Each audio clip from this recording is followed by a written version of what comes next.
Hey guys, so here's a quick video on how I draw small little tanks, sort of like this, all sorts of variants with howitzers, with just high penetration guns, and I'll just show you how to use just a regular Bic pen, or whatever they're called, just the blue ones that you'll typically have in school or something, and I like all these sorts of doodles for just when I'm in class and I'm bored. I used to draw these all the time. Typically you'll start off with something like the tracks, and I'll just show a 2D profile just for everybody who's not very familiar with drawing and they love tanks or they just love doodling on their pages. So you'll want to do the tracks and the main body that houses, the infantry or the crewmen, and the tracks go a little bit below. And the reason for this is the wheels are mounted at the bottom, under where the crew sit, and that's what we're gonna kind of show. I'm gonna do like a little sort of diagram of it. Tracks lay on top of the wheels, and then you have that little clearance room up right above them for the tracks to be able to move up and down. Since the suspension, tanks have to go over bumps. And then we can drop the turret, and you have to keep in mind that the engine's sometimes rear mounted, sometimes in the front, depending on what sort of design you're going for. We can drop in a little driver's hatch and add in the coaxial machine gun in the front, just with a little port. It's a small triangle shape. Then we can add in the turret ring. This is where the turret will be placed on top of. Some stuff to consider is, well, not only the turret shape, but the size of it, because if the tank is pretty small, it can't support a giant gun. At least realistically it couldn't. So if you're going for a little bit more of a realism look, we'll add the gun mantlet right here, and this is what protects the gun and mounts it to the turret, and also allows it to be able to aim, for it to be able to aim up and down. And we added like I don't know, it's probably like a 70-pounder gun, or 70mm gun. 70-pounder would be ridiculous. Then we'll add a small slot, like an engine cover, I guess, and add like a small exhaust port in the back. Also, you can do stuff like on the side of your tank, you can add little fuel tanks. You can add small cargo pieces, mount them down with whatever, I don't even know. Just add some detail to the tank. Add an antenna, because tanks had radios. This is more of like a World War II design, nothing too modern, too fancy. And we can color in the parts around the wheels under the tracks and just see how it all starts coming together. Check that out. Okay, so the tracks could be a little bit thicker. After all, you want to show them, because it is a tank. To get more color, a little bit more contrast. And this is typically the process that I'll do for all sorts of tanks, heavy tanks, light tanks. You probably want to think about what type of tank you're drawing in the beginning, but honestly you can always mix and match it and go crazy.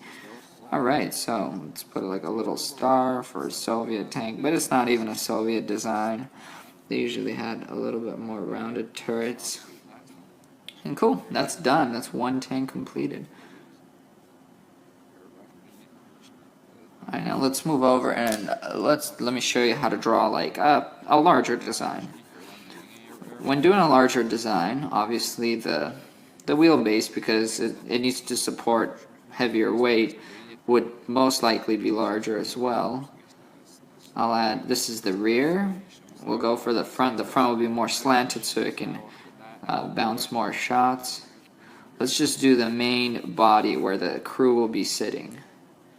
And we'll do this.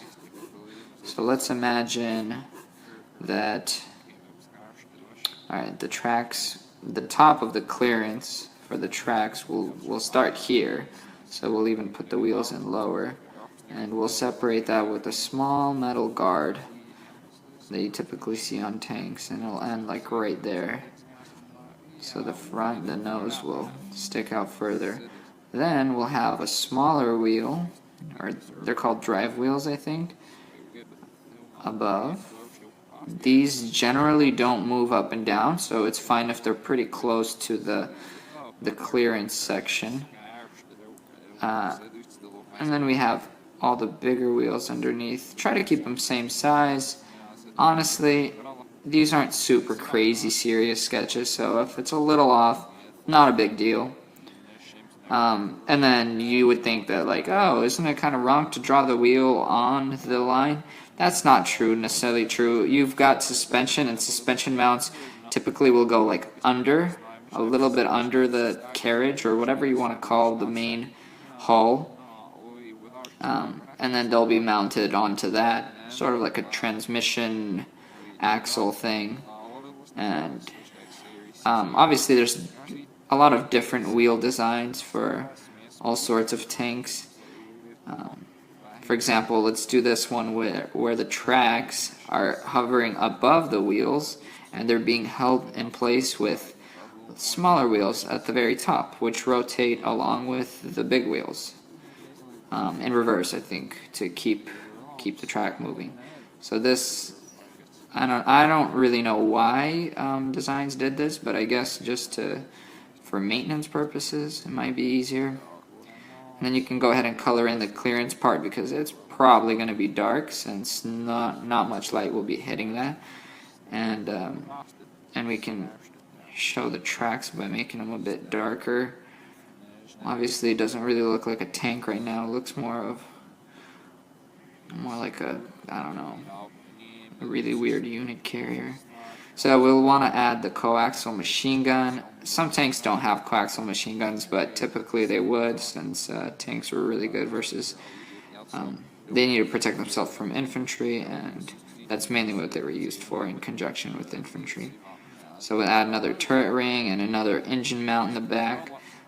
Obviously some designs wouldn't even have the engine cover. Let's do the oil tank back here. Let's add the exhaust in the very back. I don't know if that's necessarily a good design, but that's the cool thing. World War II tanks, there was all sorts of good and bad designs. And these are not historically accurate, because I'm not trying to copy any tanks. I'm coming up with my own designs, and that's honestly the whole beauty of quick sketching, is you can totally just be very creative and wing it. And sometimes you'll get stuff that looks really cool, and other times you'll get stuff that you are glad was never in production. Alright, then this part looks kind of empty, so let's just split it up. It sort of like has different armor sections. Just do like one there and one there, and then I'll add, I don't know, some shovels or something, so the tank gets dug out if it gets into trouble. We'll do a shovel and a pickaxe. I'm not sure what they typically mounted, but hey, whatever. Alright,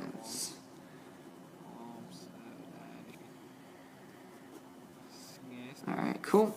Now, the turret, since this is a heavier tank, I'm going to tilt the back, because this is where some of the ammo and the radio could be stored. And I want to slant the front so that incoming shots could be ricocheted, or just could bounce a lot easier. And we'll do a gun mantlet. And let's put like more of a howitzer, or a thicker gun, because the caliber will be larger. And at the end we can add, I don't know what these are called, but just a muzzle brake, I guess. A more modern gun with a more modern turret. And then the commander's cupola, the little hatch at top, will have slight slant going up to it so that it can still bounce shots. It'll be at an angle. And then the hatch comes out further, and then we can add like a small antenna back there for the radio. And to make the turret, to emphasize its design, you can add this cross beam line. So everything down here, if you slightly shade it, it'll make it look like it's indented. You know, so if the shots were hitting at this angle, it would just bounce off. Or if they hit from the back, I guess that's kind of a weird design because it could ricochet into the tank. But you know what? Looks cool. We're going to keep that. And then, you know, you can add the ground, and if there was ground, then this part would be a lot darker too, because there's a track on the other side as well. So, I think as long as we separate these two, if we separate the hull and the ground underneath it, like keep it a slightly different color, it'll be easier to tell that the tank is moving. And this is just, you know, just a fun, quick drawing that you can be very flexible with. As you can see, I've done a few other designs right here. This one's like a KV-2 Russian tank with a turret that's so big that the guys actually sit inside of it and not halfway through, like in this tank. And it has a huge howitzer. This design was kind of bad. The turret and the gun size just doesn't match it. For example, this one, I did not like the spacing on the wheels, so I just kept it, you know, it was whatever. But yeah, basically here are two quick tanks that I drew. Hopefully it showed you guys, you know, a little technique. Maybe you'll learn something. Try it out. Hopefully next time you're sitting in class or in college or wherever, you have more fun doodling. There you go.